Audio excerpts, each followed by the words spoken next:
This is episode 20 of the Hybrid Coaching Podcast.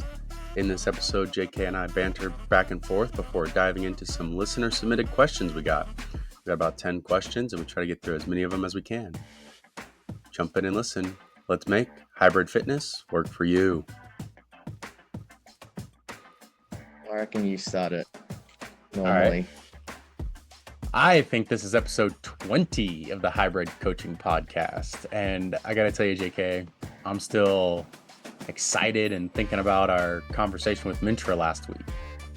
So am I. Yeah. It was really, it was great to really understand her role more than anything. Hey, but yeah. If you haven't listened to that, please go back and listen because it's a great understanding of where Hyrox came from. Yeah, I thought it was fantastic. Could you imagine doing 100 meters of inchworm in a Oh, race? actually, yeah. On that note, we haven't discussed that, have we? Imagine that. I think it would be hard to judge. I get Yeah. the hinge and everything, but I think they did a good job with switching that out. What do you think? We also saw the changes that they talked about come Mm. out for this week. Did you see anything there that you were like unsure about or notice? No, I don't think so. I think personally in my opinion, the open women's going to 100 is a good change. I think it just makes sense that everyone has to do 100. But apart from that, like all the other changes, slight differences, make sense to me. Yeah. So How about you? yeah, I felt really the only change that they announced then was the women's open and doubles Mm, open women goes from 75 reps to 100. Uh, yeah, Mostly because all the other changes were already rules that were enforced. They just kind of cleaned them up in the rule book. You know what I mean? yeah, correct. Like Yeah, the one that I saw talked about a lot was like the burpees and keeping your feet together. And it's like, well, they were already enforcing that. They'd already talked about that. They just kind of clarified the rule now uh, in the rule book which because is great. before it was only you had to step behind your hands and it didn't say your feet had to be in line, but now they just removed any confusion that could have followed that. Yeah, yeah, absolutely. So this means with all women open records, they're kind of starting again, I Yeah, guess. they're set. So if you had a women's doubles open or a women's open world record, that is what it is. It'll never be beat. It's set there forever. And now the women's open will include 100 wall balls. It'll be a new record book for that one. So I believe Perth is this weekend, right? It is, but I've just got wind But that it's it's not the not new rules. correct. The new rules do It's not take place until next weekend in South America or South Africa. South Africa, Cape Town. Correct. Yep. Yeah, Speaking of Perth this weekend, you have anybody racing? I do. I have two. Oh, I have. Do I have anyone racing? I have 31 athletes going over to Perth. Wow. Yeah. So it's fantastic actually. It would have been great to be there, but I've decided not to. 31 athletes. I've got three one-to-one athletes that I coach. And two of them are in the pro women's, and that is Joanna Wettrick and Jess Petro. So that'll be a good race. I'm excited for those two girls to get after it again. And then I have a Rash from Adelaide who's doing his first event ever. So he's gonna absolutely smash the men's open. So but yeah, it's going to be a big event, mate. Western Australia, Perth, 5 hours from me actually, hence why not going. Um, but yeah, it's feel like it's going to be a great event. Yeah. So if anybody, we have listeners, I checked their analytics before and I saw that we're like almost even, one third UK, one third US, one third Australia.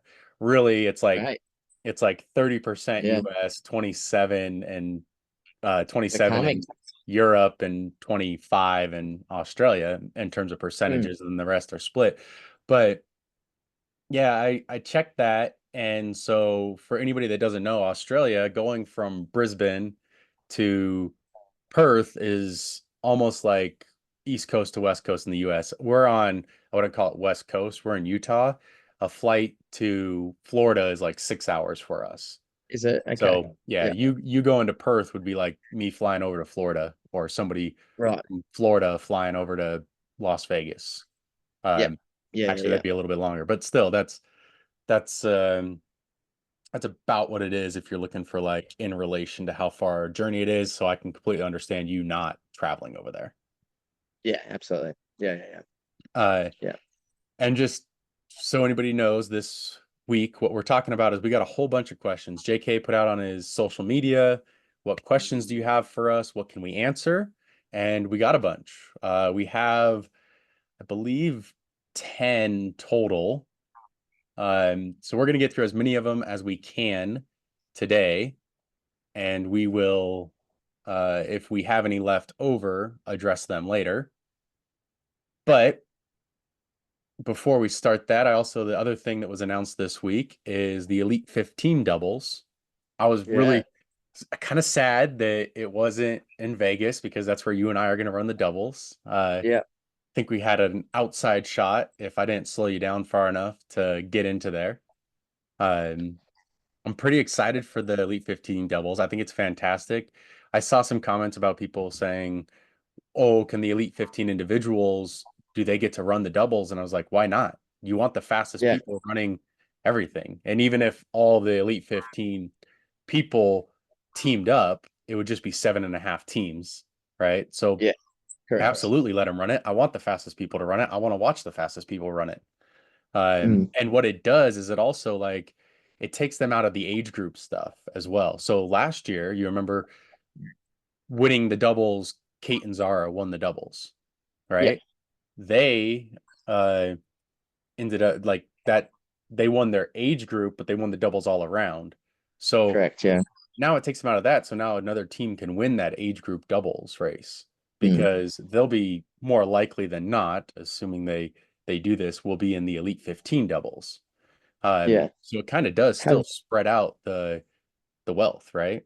Spread out have the they announced it that if you make the individual Elite 15, you can have they announced that yet they well, no, or they not yet? don't need to announce that. That's you should be allowed to. It's completely different races. It's not like going to a major, you're also gonna have the opportunity either. You have to specifically go to that separate race. And that's what they said. They put out five races, right? There's uh Brisbane, or no, Melbourne, right? Melbourne. Yeah. There's Melbourne. There's Houston in the US, there's Miami in the US, and there's Paris and London. And I think that's a Yeah. fantastic spread. You give one to the APAC region, which, as we saw previously, like the APAC region in, was it Singapore or Taipei, whichever one over there, they had a massive amount of teams, like Yeah. 1,700 team members. So Singapore. Yeah. over 400 teams, or and Mm. that's the relay, but their doubles was huge as well. So that's just awesome that you guys, starting right off the bat, first year of this, you guys already get one of the qualifying spots, right? Yeah. Uh, Yeah. Yeah. and so you guys get that for Melbourne, and then the US is going to have two, hopefully spread out a little bit. Makes sense. Europe's going to have two, spread out a little bit. Makes sense. Three, so the top three from each of those races qualifies. So there Mm. is no time basis here. It is literally, here's the course, take top three, you're in, Mm-hmm. which is Yeah. really, really cool. Uh, It's exciting. It's exciting. yeah. Um, you wonder how they're going to split up the World Championship, whether they're going to do Elite 15 singles on the first night and then the Elite 15 doubles the next night, or it'll just be interesting how they Yeah. actually separate the actual events. I know they haven't announced it yet, but what I've heard is, yeah, uh, the first night, Friday night, is Elite 15 individuals. Saturday night, Elite 15 doubles. Sunday night, Elite 15 relay. Or Wow, no, the country relay again, country relay. not Yeah, Elite great. 15. Yeah. Yeah. That's fantastic. Yeah, So that'll be good. you could be, if you go get a double spot, you could be Yeah, racing each of the 3 nights. If Australia wants you as their captain again. I don't know yeah. if you're training Joanna Thanks, well man. enough and they like her better, maybe then That's you get right. booted. That's right. Yeah. Long season. It's funny talking about that because it's still what, 8, 9 months away. But Yeah. yeah. Which, Um. yep. Just one more plug again. If you haven't listened to the interview with Mintra from last week, I highly recommend going back and listen to it. It was great. I love talking with her. It was a ton of fun. And, we talked about hey, what if we set up the season where it's, regular season, Oh playoffs yeah. and finals, and maybe they'll get into that. But just to jump into our questions now for this week, we got a bunch of them. How do you want to do this? You want to go first? You want me to go first? Why don't you ask the first question and then I'll answer first and then we'll vice versa. All right. First question we got. I don't have who wrote these questions, so I'm just going to ask the question. You want to plug them, you can. Would you Yep. recommend to take short breaks at the sled push or go every lane unbroken? I loved getting this question because if I was going to answer this even a year ago, actually, yeah, a year ago, my answers would have been different to what my answer is now. So, What led to that change? What is it, what just led to that experience or is change? it Experience and also accumulation of fitness, right? So, look, I think to go back to the question solely, though, you've got to make sure that you are able to um, run well off that sled and do or don't do um, the sled according to that. Does that make sense, right? So if you are a type of athlete who maybe needs to think about, I don't know, like flushing out your lactic acid or I don't want to sound too kind of scientific here, but if you think that you need to break more because maybe you haven't had the best preparation or maybe you haven't trained the sleds and running off too much, then make sure you break it. Make sure you break it. But if you are confident in your fitness, if you are confident in your training, then I remember you saying this to me, Anthony, like the only times you aren't progressing in the race is when you stop, so that's the harsh reality of it. But also, you as the individual, you as the athlete need to understand that if you don't stop, is that actually going to deteriorate your run after? And if so, you need to be smart and to break those lanes up or those laps up. That's my response, Anthony. How about yourself? Yep. So I wrote one out very similar, just like you talked about, and you addressed part of it anyway. My answer for this, and like everything as always, is it depends, right? Um, Mm-hmm. so going through here, I did run these questions by my wife a little, so I got her perspective as well. So some of these are going to be influenced by that, but I always feel like her and I are a team anyways when we coach. So I like getting feedback back and forth. But really, to address the sled question, due to differences in the venue between like the floors and the carpet surfaces, the humidity in the venue, the heat, all that. Um, the sleds are different everywhere, right? So even if you try to practice it in the practice area, it's generally not the same. And it Mm, usually feels harder in the warm-up area than the actual race. So that's a good thing. Uh, but if you're in the venue, you won't know what the feel of that sled is until you step on that floor and start pushing your first length. So you literally, as soon as you get there, it is you push your first length. You have to make your choice, right? Is this a place where I need to stop, or is it a place where I can go the full length? And then I need to apply that to the whole 50 meters I'm doing. And you push it 12 and a half meters at a time. So you have four lengths and you won't know the answer to your question until you start. So you have to be prepared for both. mm, Um, so preferably you want to do full lengths because it's faster. The faster I get done, the faster I can continue on with the race, right? Um, but like I said, like exactly how you said, you need to be able to run out of that station, right? And you and I have talked about this before. At a station like the sled push, if you're resting, every second you're resting in that sled is a second added to the end of your race. So if you were going to run a 1 hour flat race, but you took a 10-second break on the sled in the middle of one of those lengths, you just added 10 seconds to your race. That's a 60-10 now. Every second you rest counts to the end.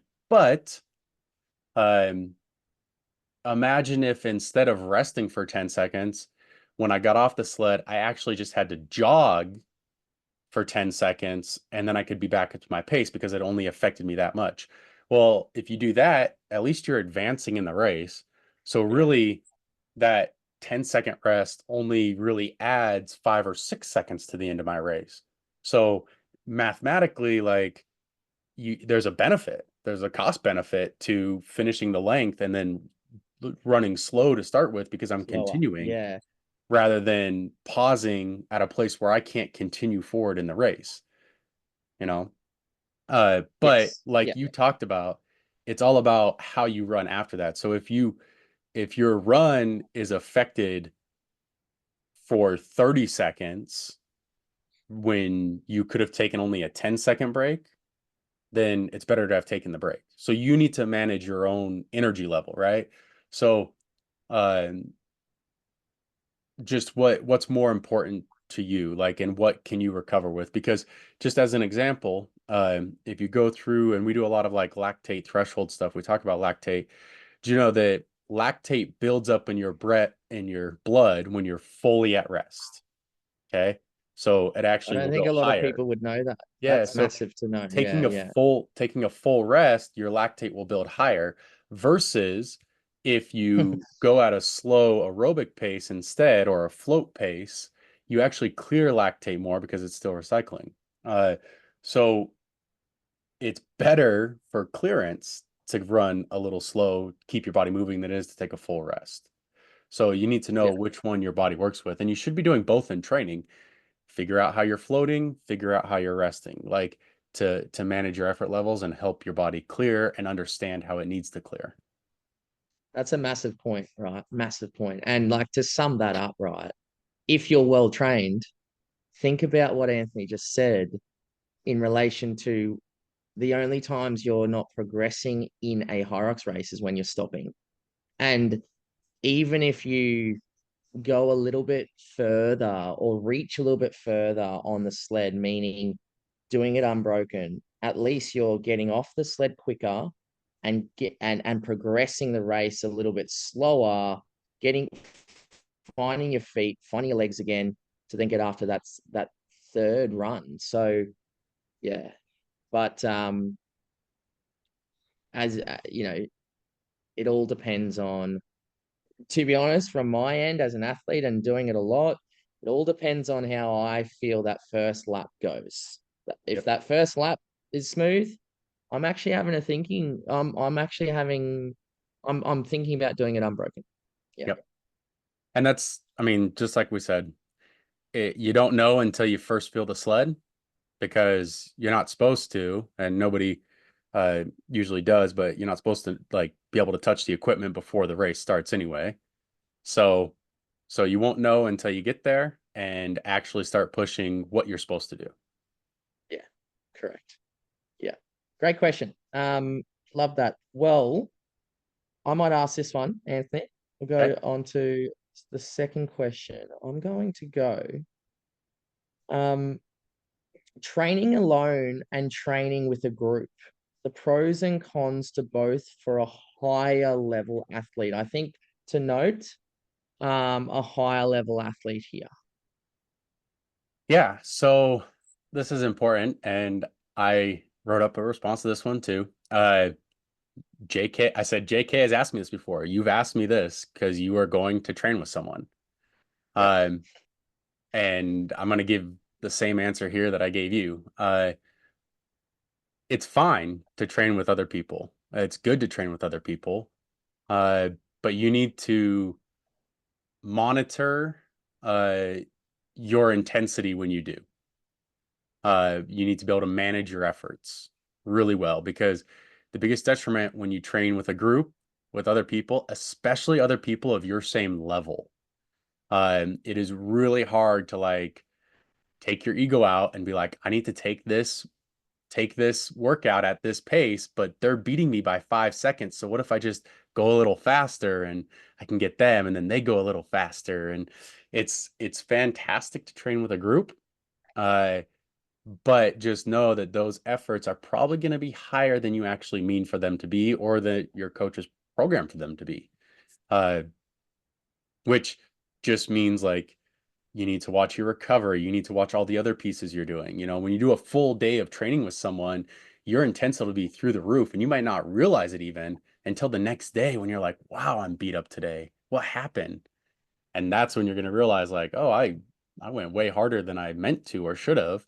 And you might not notice it in the moment. So like training alone allows you to run easy at all your paces. When you're supposed to run easy, you run easy, right?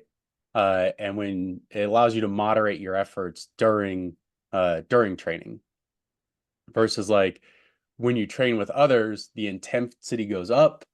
But so long as you can manage that and know with confidence, like don't don't want your confidence hindered during race time. Like if somebody's beating you day after day after day after day in the gym because you're training together, what do you think's going to happen come race time? Like to your confidence level, like you don't think you should be ahead of them, so you're just gonna be right there with them or right behind Yeah. them. When like Mm. you could probably still beat them, because maybe they're burning up in training or they're going at a higher intensity than you, right? Um, so don't get discouraged if you do work out with training partners that consistently beat you. Just manage your own efforts. You're there to put out in race day, not in practice, right? Exactly. Uh, Yeah. and just like the last part of that is when you're training with a partner, you need to be careful that like, especially with a group, it's you don't want to be training only at their paces, right? So, for example, if if you go out with a group of runners and their run pace, say that they're like 106 half milers and you're a 115, or say they're 110 half miles, 111, right? Their easy pace and your easy pace are going to be different. Just because Different. it's Yeah. an easy run or a threshold run, don't try to just match them. Like you need to be really careful, especially in running, but also in other things. Like at least in weightlifting, when it comes to that, I can go lift with other people that are much stronger than me simply because at a certain point, I just can't lift that weight. That Even way. though like I go and like will push the weight usually when I'm with them because you know you want to be 5% stronger than the person you're lifting with. But eventually there just comes a point where you can't do that. Well, in running and some of these other workouts, like you always have another gear you can kind of go to, but you shouldn't have to go to that all the time. Yeah. Yeah. Well, look, you nailed it. Because that's my answer. And I still remember you uh us having this chat together, Anthony, a while back. And it kind of gave me the perspective of, if you're a higher level athlete, which the question stated, the question was, uh, you know, from someone who wanted to know from a higher level athlete's perspective. Um, yeah, you've got to make sure that you're in line with your own um, purpose of each workout, and that word ego can get in the way when you are training with people. So, I think like another question from this just quickly is there a type of workout that you could train with people without it getting affected? So what that means is, you could think about doing slow stuff, slow running or lower intensity, let's just say, um, with other people or in a group. But then also you got to realize that what Anthony just said, my slow or zone two um, pace is different to everyone else's slow zone two pace. I think the only thing that you could potentially do is what you just said is like weightlifting or any strength stuff you could potentially be doing with people. But yeah, so I hope that answered the question. Yeah. But I think you covered it pretty well. So we'll move on to the next one. Thanks for that question, guys. I get a lot of motivation training with people in a group, as I'm sure also the higher level athletes do. Uh, but I don't find it necessary all the time. I do think there's a place for it. And I do think like, especially if you've been doing a lot of slow stuff, but remember guys, training is not uh testing. We're not trying to go out there and test every week, like PR this, PR that, test this, test that, because you use your training to get better at everything. Um, wait for the race to do a test. Perfect. Um, let it tell you how your training block went. All right, the next question. Now, this person asking this question, well, I'll get into it, but they ask, JK, what are your tips for small people doing high rocks? Small person that to this person who asked the question, they said they are 170 centimeter male, which is 5'7". I don't know if that's small. Like I'm 5'10", so I'm only a little taller than them. But what are your tips for small people doing high rocks? It's a to I'll, when I got this question, I've been I've been trying to work out my response to it because I'll be honest with you, I really don't necessarily have um like a clear answer because the like here's the deal. Yes, let's just phrase it. Yes, some of the stations obviously uh are more like could potentially be a lot easier um for um longer athletes, not longer, Taller. taller. Thank you, Anthony. Taller athletes. But then, is there are there some stations that are good for taller? Like, I'll just give you an example. Like, if you have a look at the Elite 15 field, women's and males, like there are some smaller athletes there. I personally don't think your height reflects or definitely reflects on your capabilities for high rocks.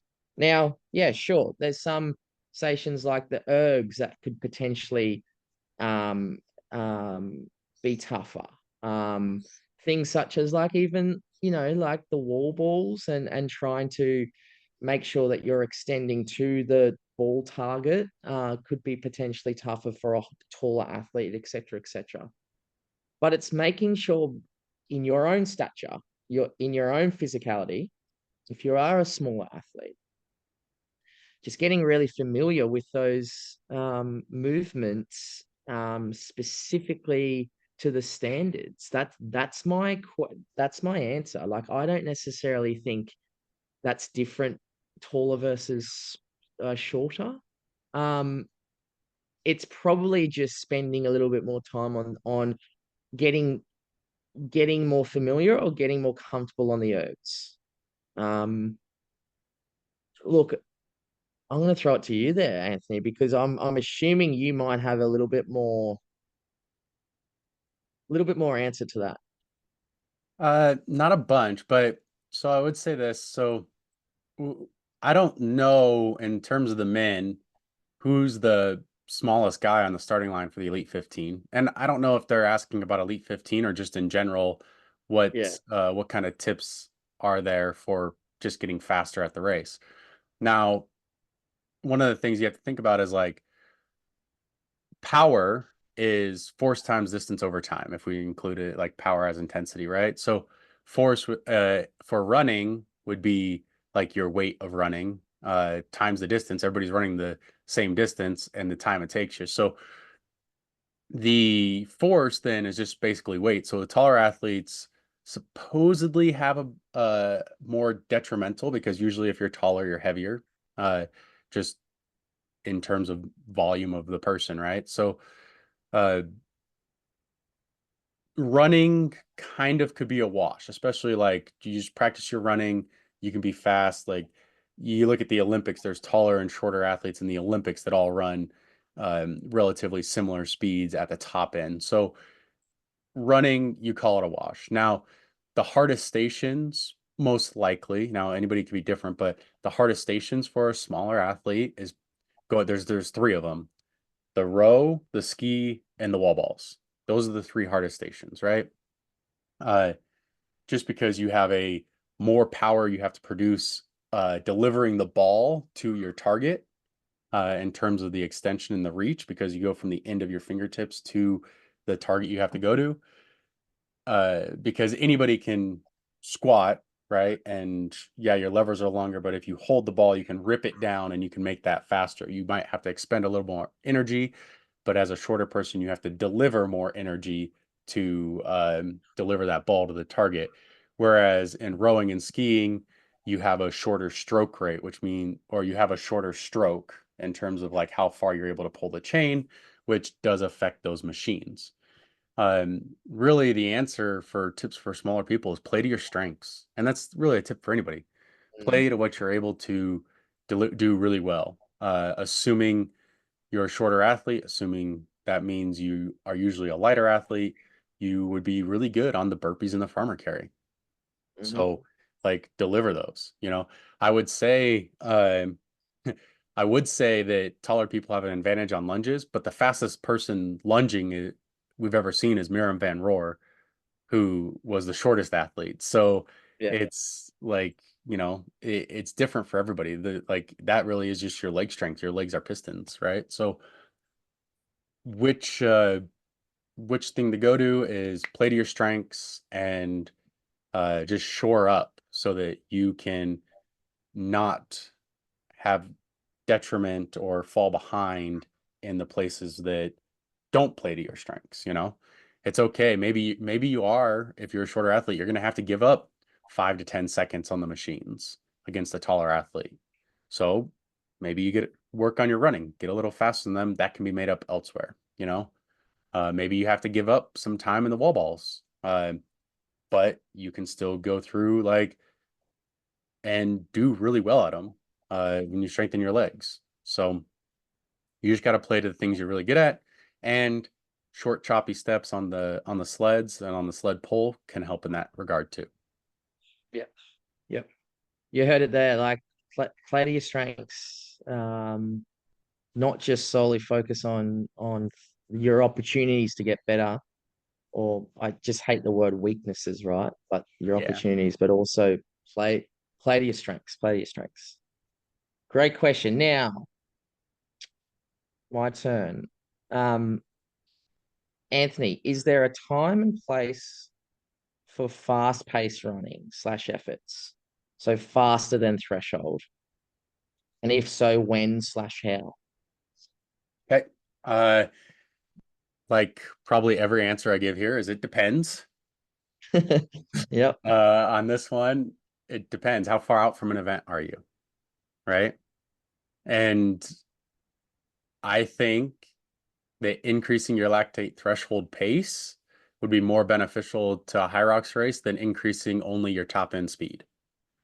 Um, you can do more quality sessions in a week, a month, a year at lactate threshold than you can by taking excessive damage when you only do maybe two and even less than that because you can do more volume of lactate threshold work in a day than you could of interval work. So like I think that you can do more in the quality of lactate threshold than you can by taking the excessive damage that only 3K speed or faster workouts uh, or efforts in a week with longer and easy rest days needed between them. So like if you do a really high interval speed work that's like, you know, you only end up doing what, 10 maybe 8 by 400 at with like 30 seconds or a minute rest between them, and they're at your 3K pace or faster, right? You're not going to take a ton, you're not going to be able to do a ton of those. Those are quality work, but you're only getting maybe at most 2.5 miles worth in, like maybe 400 kilometers or 4,000 meters worth, 4 kilometers. Um, Whereas if you had a lactate threshold session there instead, you could get like 7 to 8K of work, quality work in at a good pace, right? So wouldn't it be better to keep working that and over time increase your lactate threshold pace versus just that small amount you can at the top end? Now, if you're like training for a Hyrox or any other hybrid event and you also want to increase your mile time or your 2K time or something, then yeah, you need the speed work to feel that. But if you're only training for a high rocks, I don't think you need it as much. Also, doing threshold efforts allow more crossover work on the machines, weightlifting, plyometrics. So if you do a high interval session, that's a lot of damage to your body. It's a lot of impact load, and going to try to do something else on the machines or strength training or weightlifting or other plyo stuff that day is not going to you're not going to get as much return out of that stuff as you would if you did it at a slightly lower intensity, just because of the impact and the muscle damage is occurring at such a high rate during those hard interval sessions. Yeah. What do you got for me, Agreed JK? and agreed. And hey, I said, what what do you did you got for say? me, JK? Rip it apart. Not much at all. Not much from that because you just nailed it. Over speed. I don't like the word over speed, like, but over speed training. Let's just like, if you've got a Hyrox coming up, you do No, have, yeah, sorry. well, just like you said, over speed, like yes, we do some stuff, I guess you could call it over Yeah, speed because it's over the speed you're going to do it at the race in. Like, correct. Yeah, yeah. but the race is not your top end speed. So I guess I would have to No, look at this like, are you just talking about when do we go faster than race pace versus when do we go top end full anaerobic speed, right? And I guess exactly. that's a good difference that I didn't think of there. No, well, it's a simple, like, to me, sorry, in my opinion as well. It's a simple answer because that there is a time and place to do overspeed training before an event to just get your body dialed in and tuned, or tuned, or yeah, dialed into to an overspeed pace. But it's only, what would you say, Anthony? It's only one or two sessions Yeah, before a like Hyrox event. Before a Hyrox event. yeah, I mean we when you talk about over speed, we probably do one that is slightly over speed Yep. once a week. That'd be your strength running that you do once a week. Yep. Like, and but we still like that's barely faster than threshold. If it is faster than threshold, right? Yep. Uh, Yep. and then leading into the event, sometimes like a week out, week and a half out, maybe we'll program one that is like, hey, short intervals here, just like feel that first speed, but they're not long. We don't do a lot, maybe like over over the duration of the whole workout, you're maybe doing 8 to 10 minutes total over a Okay, long period of correct. time. And Yep, then and then we do very occasionally some strides that are like 75 to 100 meters at a time after a long, easy run. yep, But yep. those are like really the only times we actually hit that overspeed or that really high effort. Exactly, And exactly. it's not a lot. They don't add up to a lot. No, they don't. Because at the end of the day, correct me if I'm wrong, and I want you actually to correct me here, Anthony, but you don't need to work on your overall speed too much if we're training for Hyrox, which is a threshold running race. Yeah, I mean, you're right. It's nice to have really good top end speed. Yeah, Uh, yeah, but realistically, if this is what you're training for, if High Rocks is your end all be all race, or if like any of these other hybrid fitness races, like a DecaFit or something that involves a significant amount of running, um, your your top end 1 mile, 3K, 5K, they're not going to matter as much. You need to work more towards lactate threshold, yep, which is going to be more like 10K, half marathon, that type of stuff. Work on getting faster over those durations than just your single anaerobic. Like your 800 and 400 don't make a big difference if you're going for an hour race, no, exactly, Uh, exactly. cool. All right. So next question. Training with injury, soft tissue damage in the knee. Can I still train for high rocks and not hinder my performance, JK? I want to caveat this one first. We are not medical doctors. We are not physical therapists. Damn it, you beat me We to it. we don't know what is actually wrong or what hurts. So we cannot tell you what to do without a massive amount of caveats beforehand. So Correct. go ahead, JK. I just wanted to make sure we said that. Yeah, yeah, and but just like following on from what you just said, you need to go see a professional to understand what you can and cannot do, right? And then from there, um, do what you can. That's probably my like full stop period answer. Like, um, let's just say soft tissue knee damage, right? If running is out, um, running's out, but machine work, you can still get a lot of aerobic and anaerobic fitness based on those concept two machines. And um, from there, there's still a lot of leg strength work you could potentially do. I'm trying to play around here because it depends on the knee damage. It depends on the actual injury, right? But of course, there's so much you can still do to train for high rocks. Especially, I'll just, be simple here, especially those machines, right? If you can use those machines, um,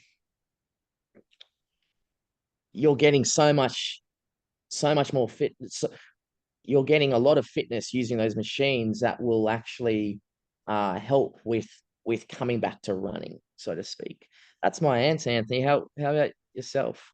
Yeah, I mean, that's almost exactly what I have. Is like if you could hit the intended intensities that we talked about, like from the running that you would be prescribed from the running, if you could do it on a skier, a rower, an elliptical, or even swimming or biking, then you could get the endurance and the energy system aspects covered pretty well. The demands of the race you can get covered really well, right?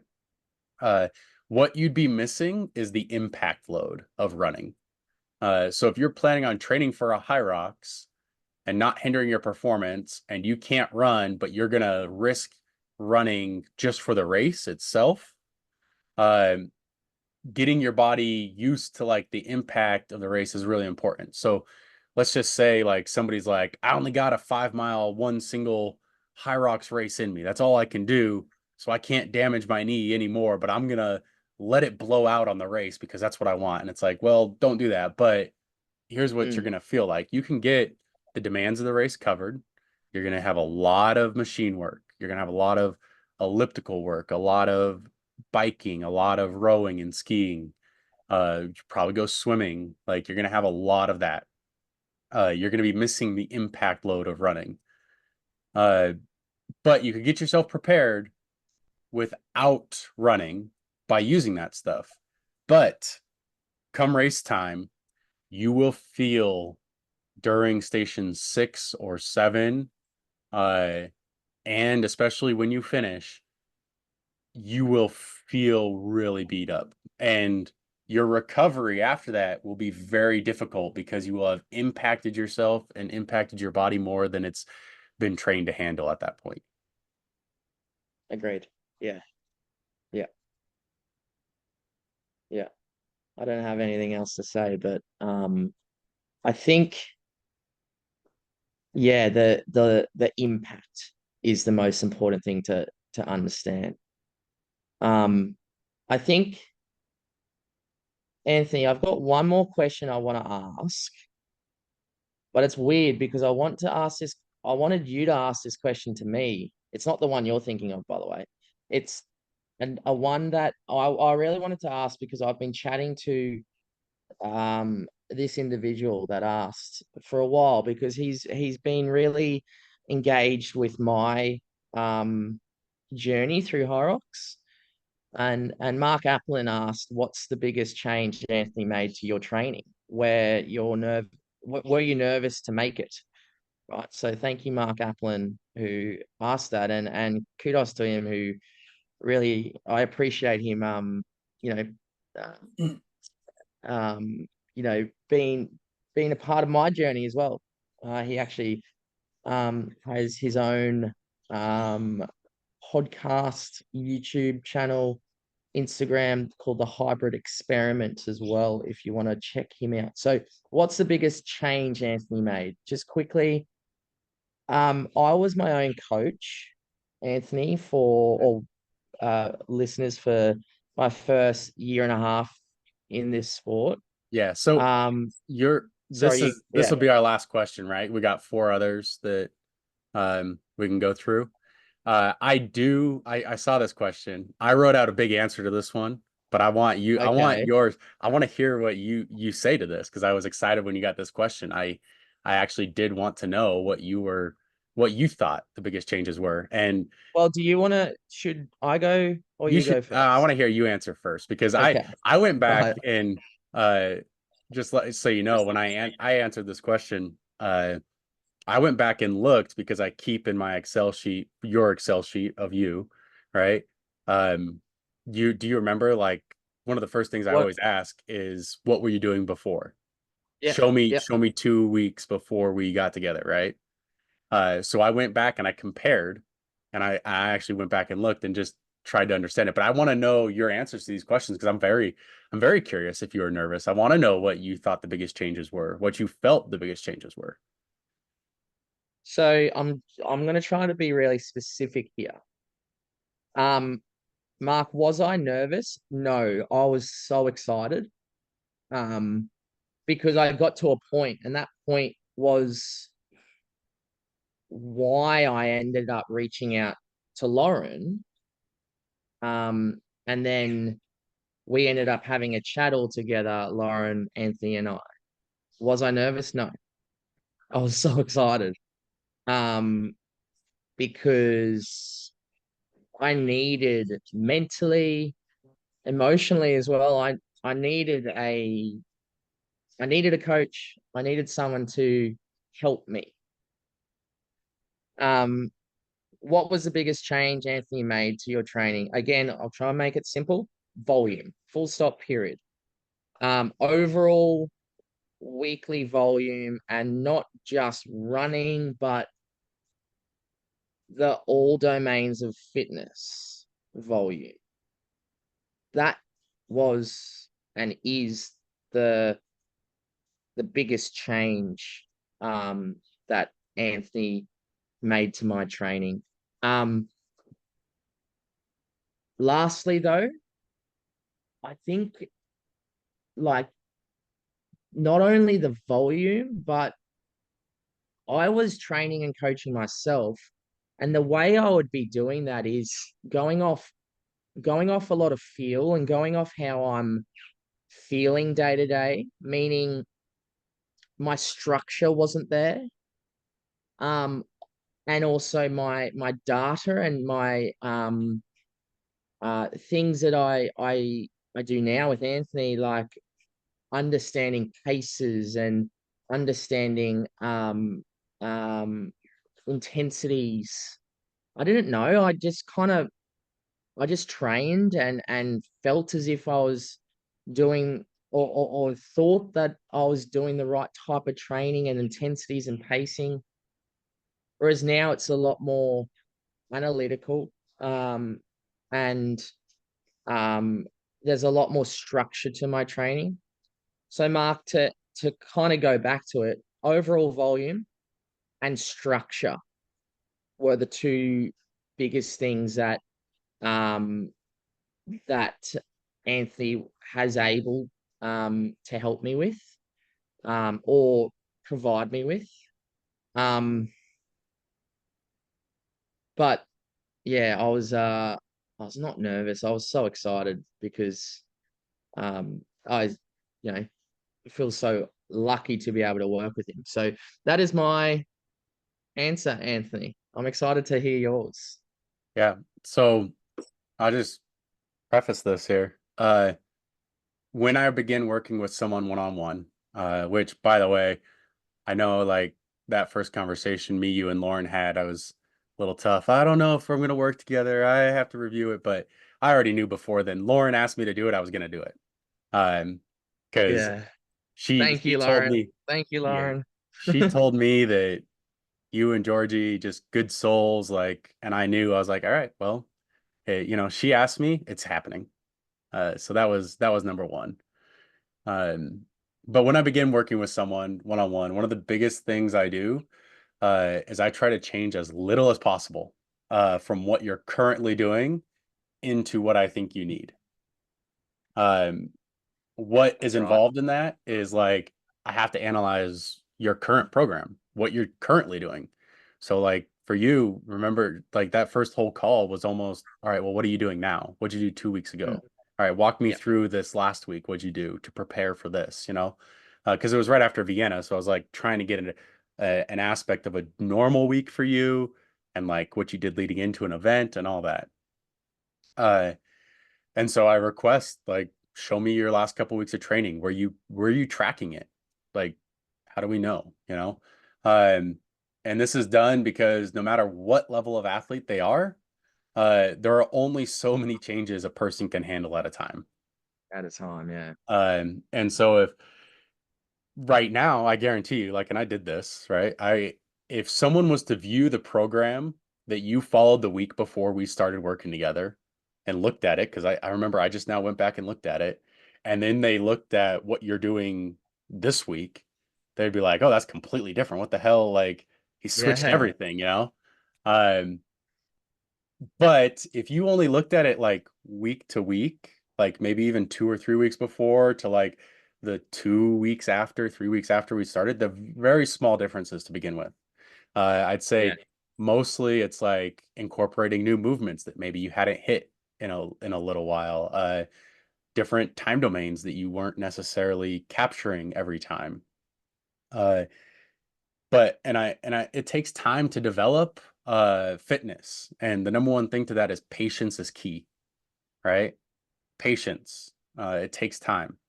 And I generally tell everyone, and I know I told you this, that I need 3 months just to learn you.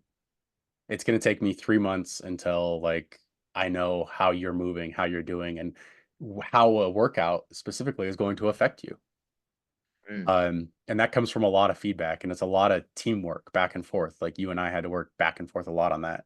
But I at least try to keep like the weekly structure. Like, so we kept your weekly structure. Your Sundays are your Sundays. Your High Rock specific work day is still your High Rock specific work day, and it still is now. It's just we have more structure. Your double days were still double days. Your single session day is a single session day. All that, like everything structure wise, tried to like just work with what you were given. Um, so I try to keep the structure, the weekly structure, and the volume for a short time. Maybe converting some of that volume, or at least maintaining the run volume, converting some of the volume to like other fitness aspects and modalities. Generally, is what I do, and then we slowly implement things. You, JK, were a little bit different just because we started working together right before DC. So we had like 2 weeks. We're like, okay, we're gonna see what we can squeeze out. Okay. Then we had 6 weeks until Cologne, or 5 weeks until Cologne. So there wasn't a ton of fitness we were going to develop, but what we had to do, and because Cologne, hopefully at the time, we were like, okay, here's Cologne. We're going to squeeze everything we can out of you with your current fitness in Cologne. Yeah. And if we have to, we were talking about Anaheim, but it also wasn't the last race of the year for you. Like your last race of the year was going to be World Championships, right? So we really wanted to nail Cologne. So with you, we immediately dove into finding ways to not necessarily improve fitness substantially, which we still had on the burner. Like we had to start doing your aerobic stuff because we needed to. Um, but instead, we tried to get the most out of the fitness you currently had, and it worked really well for Cologne. You could see it in your finish line video. I love watching your finish line video from Cologne, by the way. Uh, the effort and the concentration from that like intense boot camp, basically that 4 to 5 weeks Pretty that you much. went through, Yeah. it came out at that race. It came out in that moment. Like you realized at that finish line, like not only was that a possibility for you, but like all that work, that accumulation of work you had done to squeeze every bit out of your performance had come through. Had shown, Yeah. right? Um, you squeezed every bit of fitness you had out there, and then we had another 9 weeks to prepare for the World Championships, which that is where we worked on your aerobic power, your aerobic base, improving your lactate threshold. Um, we still wanted to like squeeze every bit out of your fitness, but we felt like at that point going into World Championships that your raw ability now, your raw fitness level was on par with the top people. Like you were one of the top people at that point with your raw fitness level. So it was more about racing than it was about like squeezing every ounce of fitness, every ounce of ability you had. And this year, just because of what we've been working on, I think JK, I think you'll be one of, if not the man to beat at all the majors in the world championships.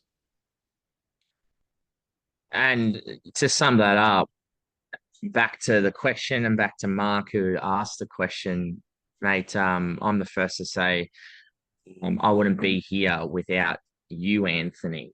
Um, and you, Lauren, as well, because if it wasn't for Lauren, who obviously saw something in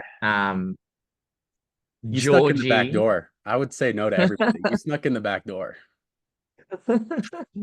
She saw something in Georgie, which I totally agree with.